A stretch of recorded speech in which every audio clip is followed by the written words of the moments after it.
এইবাৰ বিহু মঞ্চত মাননি নলয় কৃষ্ণমণি চুতীয়াই।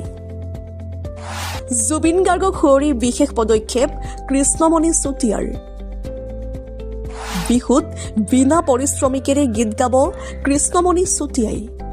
পদূলি মুখত হেঁপাহৰ ৰঙালী বিহু, ৰঙালীক আদৰিবলৈ সাজু অসমীয়া। কিন্তু প্ৰাণৰ শিল্পী জুবিন গাৰ্গৰ কায়িক অনুপস্থিতিত অসমীয়াৰ বাবে বিহুৰ প্ৰস্তুতি হৈ পৰিছে বিষাদেৰে ভৰা। বিহুক লৈ সাজু হৈছে শিল্পী আৰু কলা কুশলীসকলো। ৰাজ্যৰ বিভিন্ন প্ৰান্তত চলি আছে শিল্পীৰ আখৰা। আন শিল্পীৰ দৰে আখৰাত ব্যস্ত জনপ্ৰিয় কণ্ঠশিল্পী কৃষ্ণমণি চুতীয়া। বিহু সুৰীয়া গীতেৰে অসমীয়া শ্ৰোতাৰ মৰম আদৰ লাভ কৰা কৃষ্ণমণি চুতীয়াই এইবাৰ লৈছে এটা ডাঙৰ সিদ্ধান্ত। এইবাৰ জুবিন গাৰ্গৰ প্ৰতি শ্ৰদ্ধা জনাই মঞ্চত বিনা পাৰিশ্ৰমিকেৰে গীত পৰিৱেশন কৰিব কৃষ্ণমণি চুতীয়াই। কেৱল কলা কুশলীৰ বাবে বিহু সমিতিয়ে দিব লাগিব পাৰিশ্ৰমিক। অনুষ্ঠানৰ এটা ঘণ্টা ৰাংঢালীৰ পৰা আৰম্ভ কৰি জুবিন গাৰ্গৰ গীত মঞ্চত পৰিৱেশন কৰিব কৃষ্ণমণিয়ে।